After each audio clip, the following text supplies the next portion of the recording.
Queridos, podeis sentar. Quero chamar a atenção de vocês para nós ouvirmos a palavra de Deus nesse instante. E a igreja está sendo tão abençoada, irmãos, com essa questão das palavras,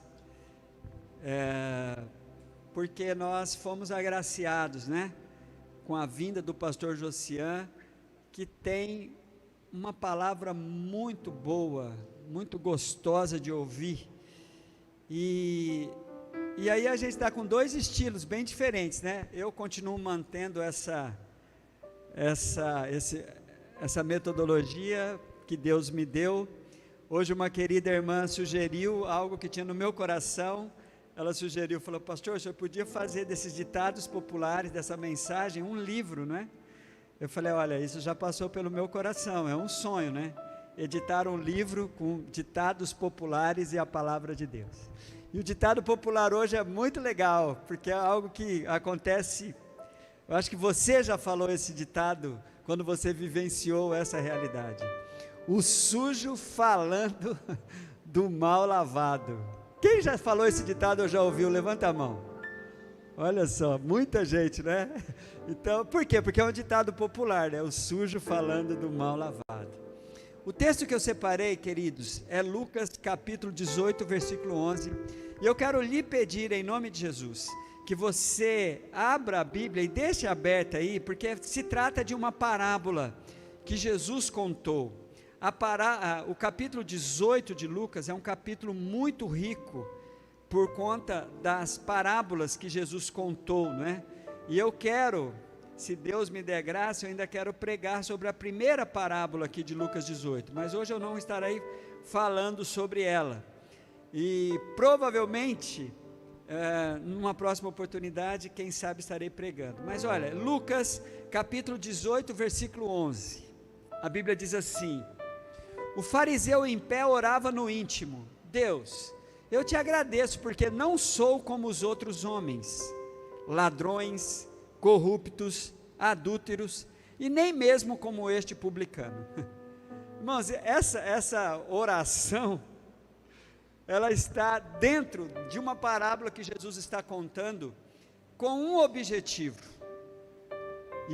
e o objetivo fica muito claro no versículo de número 9. Há alguns que confiavam em sua própria justiça, e desprezava os outros. Há alguns que confiavam na sua própria justiça e desprezavam os outros. Jesus contou esta parábola. E Jesus então conta essa parábola de dois homens que foram ao templo para orar. Um era fariseu e o outro era um publicano. E gostaria de explicar para vocês essas duas expressões. O fariseu, depois de dizer isso que eu li para vocês no versículo 11, ele continua dizendo no versículo 12, como ele era: jejuo 2 vezes por semana e dou o dízimo de tudo quanto ganho. Mas o publicano ficou à distância, ele nem ousava olhar para o céu, mas batendo no peito dizia: Deus, tem misericórdia de mim, que sou pecador. Olha o que Jesus disse, irmãos: eu lhes digo, este homem, e não o outro, foi para casa justificado diante de Deus, pois quem se exalta será humilhado, e quem se humilha será exaltado. Amém? Que parábola linda, que palavra forte para nós, e com um objetivo muito claro, não é? As pessoas que se confiam demais na sua própria justiça, na justiça própria, e além disso, faz a coisa mais terrível: desprezar os outros. Essa expressão, o sujo falando do mal lavado, tem tudo a ver com essa parábola, porque ela é usada para quando uma pessoa está falando mal de outra, mas faz as mesmas coisas, ou então é pior do que essa de quem ele está falando, né? E é interessante, irmãos, a Bíblia vai nos alertar tanto contra isso, porque nós somos os únicos seres criados por Deus que conseguimos ter comportamento antinaturais. A laranja nunca vai dar limão, não é? A natureza, o leão nunca vai latir. A natureza segue, mas esse ser humano que tem a escolha, que tem a capacidade de raciocinar, ele é o único que pode fazer coisas antinatural. Olha para o que Tiago diz. Olha como, é uma exortação muito forte essa para nós também, para depois entrarmos na mensagem, ou melhor, no corpo da mensagem sobre a parábola. Tiago capítulo 3, versículo de 9 a 12 diz assim, olha como nós conseguimos fazer coisas antinaturais. Com a língua bendizemos ao Senhor Pai, e com ela amaldiçoamos os homens, feito a semelhança de Deus. Da mesma boca procede bênção e maldição. Meus irmãos, isso não pode ser assim. Tiago dizendo, isso não pode ser assim. Acaso pode sair água doce e água amarga da mesma fonte? Meus irmãos, pode uma figueira produzir azeitona, ou uma videira produzir fígado? Da mesma forma, uma fonte de água salgada não pode produzir água doce. Mas nós conseguimos fazer isso, irmãos. Nós conseguimos, espiritualmente falando, de uma mesma fonte, produzir essas duas coisas. Este homem, esses dois homens que Jesus contou essa parábola, é muito interessante para você ter uma ideia de como nós somos capazes, como pessoas são capazes de fazer coisas. Sabe o que esse homem foi fazer no templo? Orar, irmãos. Olha aqui para mim, ele foi orar, ele foi prestar um culto, e olha o que ele foi fazer no templo, queridos. Ele foi se exaltar, e ele foi denegrir pessoas. Ele tem aquele comportamento de esdrúxulo, de estar diante de Deus, para fazer as coisas de Deus, mas não do jeito de Deus. Como é possível isso? E isso é tão comum, não é? O que você vem fazer no culto? O que você vem fazer aqui? Prestar atenção no quê? Prestar atenção em quem? Você veio adorar a Deus, você veio ouvir a palavra de Deus, você não veio olhar para a roupa da irmã, para a roupa do irmão, para o cabelo da irmã, para o jeito do irmão, não, este homem foi no templo orar, e a oração dele, irmãos, era a coisa mais esquisita que poderia ter numa oração, mas ele foi lá para isso. Dois homens subiram no templo para orar. Irmãos, hoje a palavra fariseu, ela é pejorativa. Se você usar a palavra fariseu para falar a uma pessoa, ela vai se ofender se ela conhecia a palavra. Se ela conhecer, por quê? Fariseu hoje é sinônimo de religiosidade, de religioso, de hipócrita, não é? Mas olha aqui para mim que coisa interessante. A palavra fariseu, irmãos, ela tem o mesmo significado da palavra santo. Fariseu, santo e kadosh são os mesmos significados. Só que hoje fariseu virou sinônimo de hipocrisia. Então Jesus diz isso. Está ali aquele homem fazendo as coisas de Deus, mas não do jeito de Deus. Irmãos, olha como é que ele estava fazendo tudo certinho, em termos de visual. A Bíblia diz assim, o fariseu em pé orava no íntimo. Já tem uma característica que esse cara não era pentecostal, né? Porque orar no íntimo, isso é coisa de batista, velho. Esse cara aqui era o batistão, ou um presbiteriano ou um metodista, não era um pentecostal, mas ele orava no íntimo. E olha, irmãos, olha como ele começa certinho a coisa, irmãos, é muito interessante você olhar para os detalhes disso. Deus, eu te agradeço. Começou certinho, irmãos. Ele começou certinho, começou com a gratidão, começou agradecendo a Deus. Ele começou bem. Mas deixa eu dizer uma coisa para vocês. O que, quando eu olho para a atitude desse fariseu, eu quero passar um ensino para você. A vida espiritual não se limita ao começo. O começo, ele não autentica tudo. O que autentica tudo é como termina a vida espiritual de alguém. O fim vai demonstrar todas as dificuldades que você teve no seu trajeto. O começo pode ser empolgante, você pode ter começado tudo certo, mas depois as coisas começam a complicar, e você não conseguiu manter, mas você precisa voltar. E a vida espiritual, irmãos, ela tem que ter uma sequência. Esse homem começou bem, eu te agradeço. Mas não é o começo que autentica uma vida espiritual, é o fim com todas as dificuldades do meio.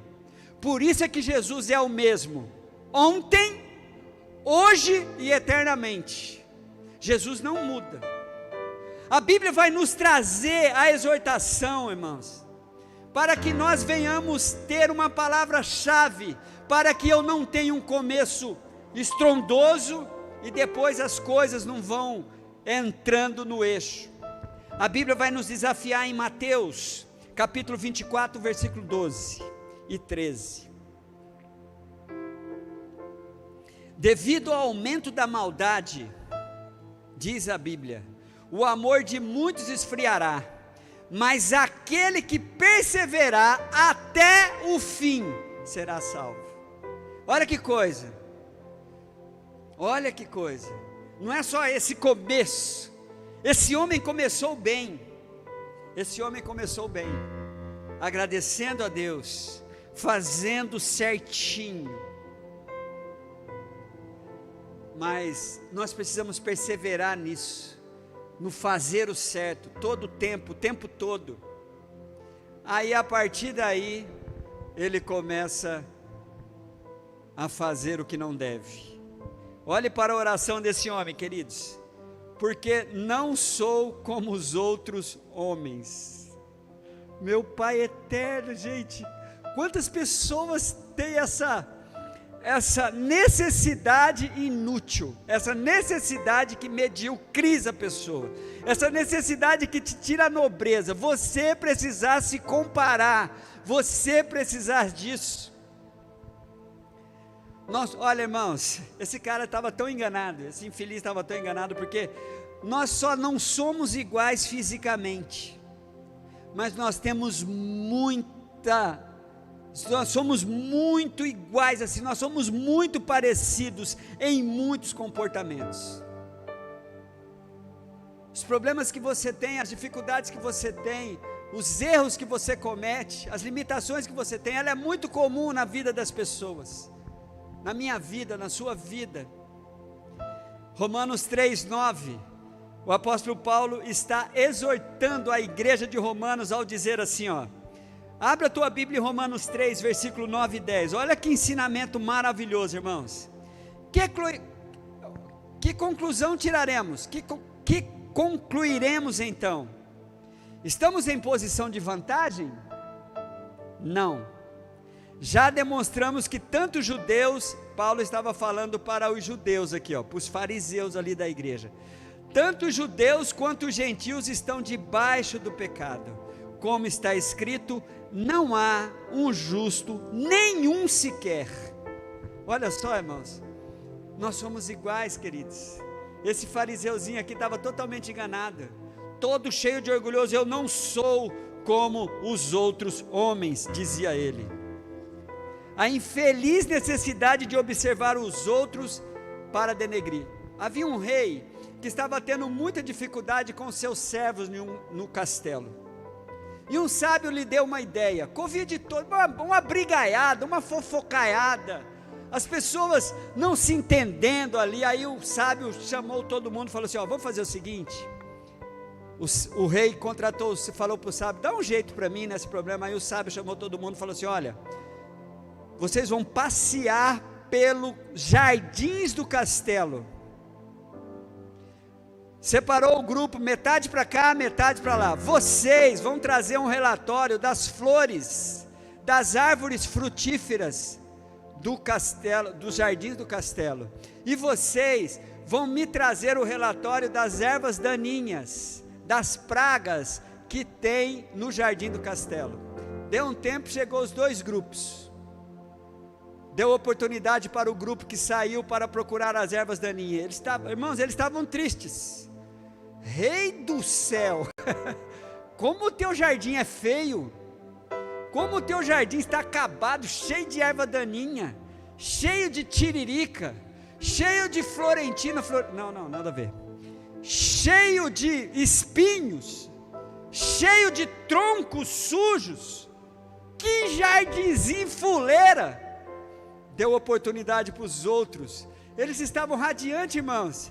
Falou: Rei do céu, que jardim lindo que você tem, cada árvore, cada flores, olha, um gramado maravilhoso, árvores frutíferas, árvores frondosas. Queridos, o que aprendemos com isso? O que você for procurar no jardim, você vai achar. Se você olhar para uma pessoa e começar só a procurar os defeitos dela, você vai achar um monte de defeitos nela. Se você tentar achar defeitos em mim, você vai ter um pouco de dificuldade, mas com muita fé você acha. Brincadeira, irmãos. Sabe, o que você está procurando? Olha o que esse homem procurava. Irmãos, olha aqui para mim, pelo amor de Deus. Esse cara estava orando, esse cara estava cultuando, esse cara estava no culto, e olha o que tinha no coração dele. Olhar para as pessoas, procurar o pior das pessoas, se dizendo melhor que as pessoas, e elencar quem eram as pessoas. Que doideira, irmãos. Como é possível você sair para fazer algo tão nobre, tão lindo, que é cultuar a Deus, e chegar aqui, ficar observando aquilo que não vai te ajudar a ser uma pessoa melhor? Olha o que ele diz, irmãos. Ele diz: eu não sou como os outros homens. Aí começa a falar os facinhos, né? Esses são fáceis de destacar, fazem parte do noticiário e do interesse popular. Quem são? Os ladrões, os corruptos, os adúlteros. Essa é a galera que faz parte da nossa. Você liga a televisão, você vai ver notícias exatamente sobre essas três coisas: roubo, corrupção, adultério, todas essas coisas. Esse homem está dizendo que ele não é assim. É muito fácil, né? Você pegar e falar que não é isso. Mas, irmãos, será que a gente não rouba nada mesmo? Será que a gente não está roubando o tempo? Será que a gente, realmente nós não somos tão corruptos? Será que a gente não comete nenhuma corrupção? Será que a gente não adultera nem no pensamento, nem com a vontade? Como esse homem estava totalmente desconectado com o Evangelho. Mas ele faz um destaque especial. Ele dá uma geral de como a humanidade está perdida, e ele é o santarrão, e ele é o cara todo perfeito. Mas ele faz um destaque especial, tem um carinho do lado dele. E aí ele diz assim, irmãos: nem mesmo como este publicano. Quem é esse homem? Quem são os publicanos? Os publicanos, queridos, é um título dado. Eles eram um tipo de gente extremamente odiada pelos judeus. Publicano era o pior dos piores. Sabe as pessoas já marginalizadas pela gente? Aquelas pessoas marginalizadas que a gente já coloca num gueto. A gente já rotula essas pessoas. Aqui não tem jeito. Você com os seus preconceitos, eu com os meus preconceitos. O publicano era extremamente odiado, pois ele tinha uma má fama. Eles eram considerados traidores do seu povo, porque eles eram funcionários públicos do governo romano para cobrar imposto. Eles faziam isso voluntariamente, eles se apresentavam para ser uma espécie de fiscais e cobradores de impostos a serviço do governo romano, que era um governo opressor. Eles eram também muito desprezados por questões religiosas, porque no seu trabalho eles estavam sempre em contato com todo tipo de pessoas, e cobrando mais do que devia. Essa era a fama dos publicanos. Sabe o que Jesus fez? Botou 2 publicanos na equipe dele, 2 publicanos. Um deles é Mateus. Mateus era um publicano. Jesus falou assim: não, eu quero um indivíduo desse do meu lado. Sabe por quê? Porque é a especialidade de Jesus, fazer dos piores os melhores. E o outro publicano que tem uma história linda sobre ele é Zaqueu. Zaqueu publicano. 2 publicanos, porque essa é a especialidade de Jesus. A quem mais as pessoas odeiam, saiba disso. A quem mais você despreza, a quem mais você rotula, a quem mais você acha que não presta, é esses que chamam a atenção de Deus, porque eles precisam. Jesus então exalta tanto Mateus como sendo um dos apóstolos, como também Mateus e Zaqueu, os 2 publicanos. Irmãos, que coisa! Esse homem então olha para esse indivíduo e diz isso: eu não sou como esse publicano, porque publicano na cabeça de um fariseu era o pior. Eles tinham o seguinte raciocínio: publicano e gentio. Quem era o gentio? Gentios é quem não era judeus. Publicano e gentio só servia para uma coisa: combustível do fogo do inferno, não ia servir para outra coisa. Então eles desconsideravam, eles desprezavam essas pessoas. E Jesus vem ali e separa esses 2 homens para honrá-los, para que autenticasse o ensino da palavra de hoje.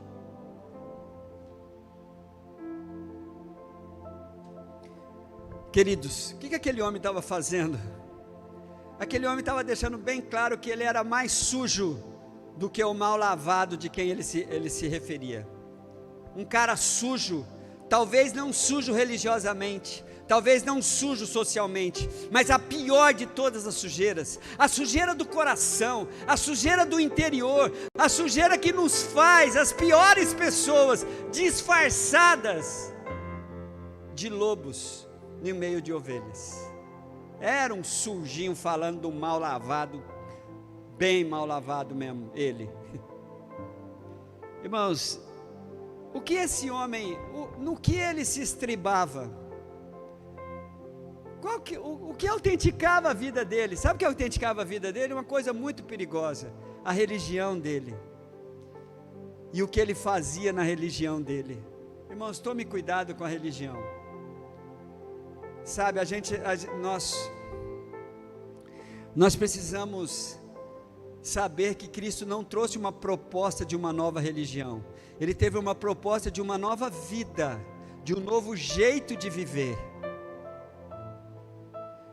Aquele homem então começa a dizer assim, no versículo 12, por que ele era o top? Porque ele jejuava 2 vezes por semana, ele dava o dízimo de tudo quanto ele ganhava. Gente, não é a minha performance religiosa, não são as minhas práticas que qualifica quem eu sou, mas o porquê eu estou fazendo isso, o meu coração, com qual é a minha motivação? É para me aparecer? É para eu demonstrar o quanto eu sou e o quanto os outros não são? Essa era a motivação daquele homem, a motivação dele Jesus não censurou as suas práticas religiosas, e Jesus nunca censurou a prática religiosa de ninguém. Jesus só queria trazer qualidade para aquilo. Você precisa colocar as pessoas como alvo do seu jejum, você precisa abençoar pessoas como alvo da sua filantropia. Você não pode usar o quanto você é bom, o quanto você é nobre para denegrir o outro. É uma necessidade inútil essa. Você precisa de desgraçados, você precisa de alguém pior para se sentir melhor. É a pior de todas as necessidades. E como nós somos, muitas pessoas precisam disso. Faz parte da nossa cultura, irmãos. Olha uma coisa interessante.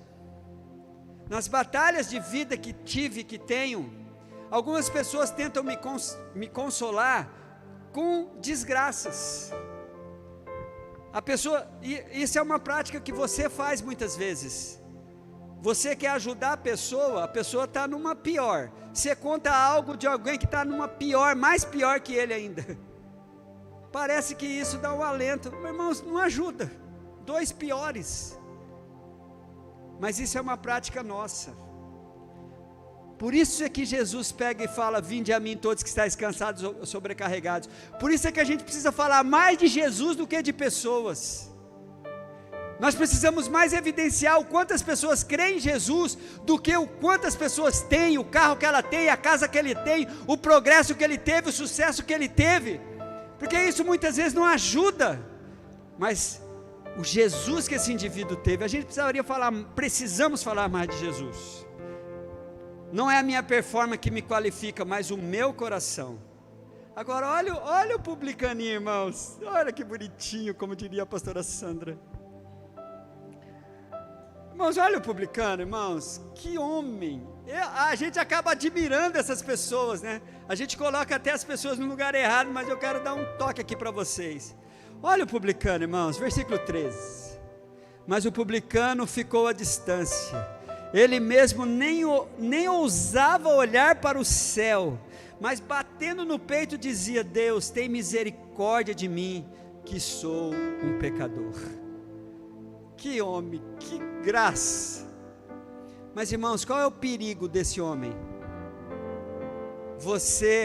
O pecado não te incomodar, você se acomodar. Eu sou um pecador mesmo, sou um lascado mesmo.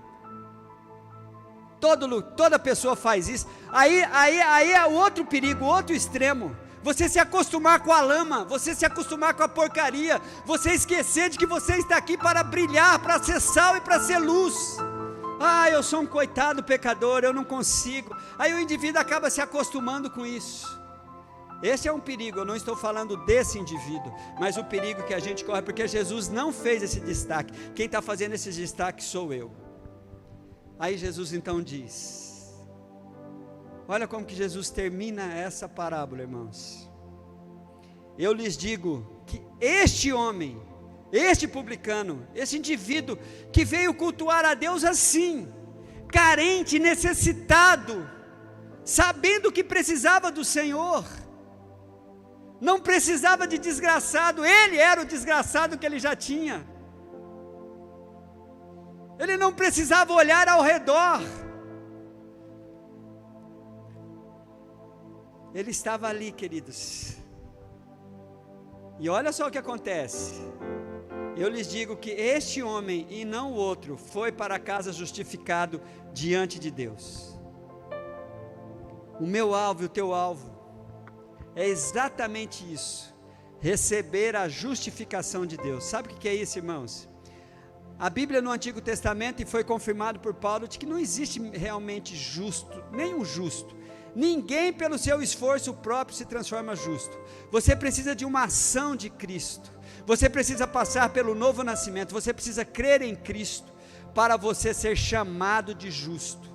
Aí Romanos capítulo 5 versículo 1 vai dizer assim: justificados pois pela fé, temos paz com Deus. Aí agora você já não tem mais esse comportamento de um pecador, coitadinho, não. Você foi justificado por Deus, você foi justificado por Deus. Romanos 8:1 diz que nenhuma condenação há para aqueles que estão em Cristo Jesus. Então aí você se torna justo.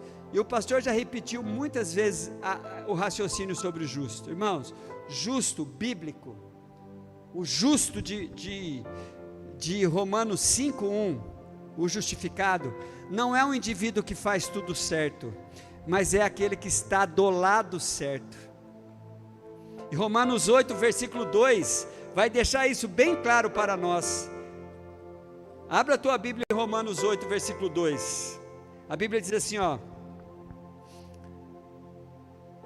eu vou ler o 1 e o 2 de Romanos 8, tá? Portanto, agora já não há condenação para os que estão em Cristo Jesus, por meio de Cristo Jesus, a lei do Espírito de vida me liberou do pecado e da morte. Aí você passa para o lado certo, você passa para o lado de Cristo, aí nenhuma condenação é para você, aí então você se torna um justificado, você se torna um justo, não porque faz tudo certo, mas porque está do lado certo. Irmãos, eu quero concluir essa mensagem dizendo para vocês, como é óbvio, dos perigos que nós corremos, de fazermos como este fariseu, irmãos. Antes de você achar qualquer outro fariseu que já apareceu aí na lente da sua mente, olhe para dentro de si assim, veja, quantas vezes eu fiz isso? Será o seu comportamento não é um comportamento assim? Você está muito preocupado com o que os outros são, e você precisa de pessoas piores, numa desgraceira danada, para você se sentir aliviado. Ó, eu estou ruim, mas tal pessoa está pior que eu. Não, eu não preciso de um desgraçado, irmãos. Eu não preciso de uma pessoa pior que eu preciso ter Cristo como meu alvo. Não porque eu preciso ser melhor do que ninguém, mas eu vou me humilhar diante de Deus para receber esta bênção. Eu não vou me contentar com a minha vida de pecador, eu não vou me estribar nos meus, eu não vou estribar naquilo em que eu sou bom e naquilo que tenho. Eu vou alcançar o ensinamento final dessa parábola. Qual que é o ensinamento final dessa parábola, queridos? Aquele que se exalta será humilhado, e quem se humilha será exaltado. Vamos aplaudir ao Senhor por isso?